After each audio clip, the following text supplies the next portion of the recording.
Naranasan mo na ba na niyaya ka magkape, sabay sagot na oo, tapos ilang segundo na, nasa ibang planeta ka na, charot, nasa Jubail ka na umiinom ng kape o di bala, ang sadya. Ang saya lang ng ganitong barkada, no, yung talagang isang desisyon lang, nandun na kayo kaagad, tapos walang pagduwa-duwa sa desisyon nila. Basta sinabi na kung saan sila pupunta, ay alert kaagad ang lahat. So yun nga guys, no, sinama ako ng kaibigan ko na sinang Maymay na pumunta daw kami sa Jubail, tapos sabi mga pilang daw kami doon, naghanap kami ng kape sa harap ng dagat. Nung nakarating na kami sa Jubail, ang una-una talagang hinanap namin is yung kapihan, kasi sabi namin hindi kami matutulog buong adlaw kasi sayang isang araw tapos tutulugan mo lang, di ba? First time pa naman namin makapunta dito sa Jubail, tapos first time ko ma-experience na naman ulit na mga pi or magkape sa tabi ng dagat. Napakaganda lang ng feeling, kay iba naman lang yung ambience kasi parang na-burnout kasi ako guys sa trabaho, kasi marami kang na-experience nyo na ba yung mga ganong bagay, no? Especially tayong mga OFW bala na nasa malayo. Na-experience ko na kasi yung ma-burnout sa lahat ng mga problema sa trabaho, sa pamilya, sa love life, sa kaibigan, o sa lahat na lang ng bagay. So, na-burnout na ako. So, timing lang and God is good lang talaga kasi siguro hinutik ka ni Papa God si Nang Maymay na sabihin na isama mo na lang tong babaeng to kasi parang lokdo yung buong mundo na hindi naman dapat. So guys, marami akong ikikwento. So, maunat muna tayo kung paano kami nakaalis dito sa Riyadh. No, syempre kasi mayaman sila, marami silang sasakyan. So, nakihitch na ako dun sa mga mas mahaling mga sasakyan, mga Dodge, mga ano pa yun, mga Chrysler, ay hindi ko na alam yung iba, basta alam ko lang yung Dodge, tsaka yung mga ibang mamahaling sasakyan. So, syempre nakatapak yung katawan ko sa sasakyan, feeling ko na din mayaman ako char. Hindi, ganito guys, pwede naman kayo makapunta sa Jubail. For example, mag-train kayo kung gusto nyo, kung wala kayo bing sasakyan, tapos bus, pwede man, kaya lang aabutin kayo ng mga 6 na oras. So, mas mabuti na, kung meron lang namang sasakyan, mas mabuti talagang magsakay na lang kayo or mag-rent kayo ng sasakyan papunta ng Jubail kasi mahirap pag train lang or bus kasi aabutin kayo ng siyam-siyam.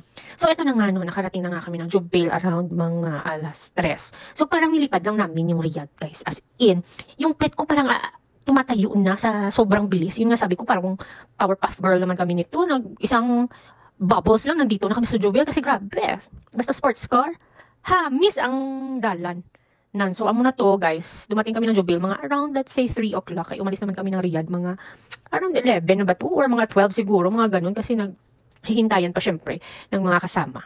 So, nandito na kami sa Al Nakheel Beachfront. Amo na siya ang parang sikat na area sa tabi ng dagat, no? Yung parang lang siya ng park tapos seaside. So, ang mga tao dito sa Jubail, dito talaga pumupunta if ma-winter, mga ganun.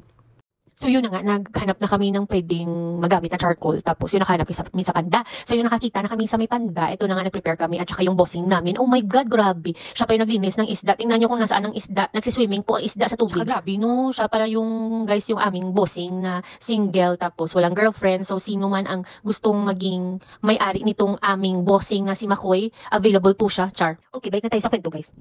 So, siguro, ang downside lang siguro ng Jubail is hindi siya masyadong matao. Kasi nandun na siguro lahat sa Riyadh, nag-situate. So, yun na nga guys, bumalik na kami sa lugar. Tapos, nag-try na kami dito na mag-ihaw-ihaw na. So, nag-ihaw na kami ng bangus. Kasi takan talaga guys yung bangus. Tapos, kumain din sila ng crab. And unfortunately guys, hindi man ako pala kain ng crab. Eh, diba? Allergic na ako sa mga ganun. So, hindi ko na nag-try na kumain ng crab. Kasi sabi ko, ayokong i-spoil yung araw. Kasi gusto ko siyang i-enjoy. Tapos, maliligo pa ako sa dagat. Tapos, if ever yung allergy ko, ako ang kawawa. Baka maghanap na naman ako ng mga lalabasan ng mga submarino. So, hindi na ako nag-try. Pero grabe, super fresh talaga yung mga crabs. As in, literal, fresh from the port. Kasi naman, sabi ko nga, sayang kung sana mga ilang araw kami dito. Kakain talaga ako ng crab. Pero, yun na. Pero, in total, guys, after ng experience na to, grabe, super na-amaze ako sa group nila. Tsaka, salamat din kay Ate May tsaka kay Kuya Renz for inviting me. And sana sa susunod, sama niyo ulit ako.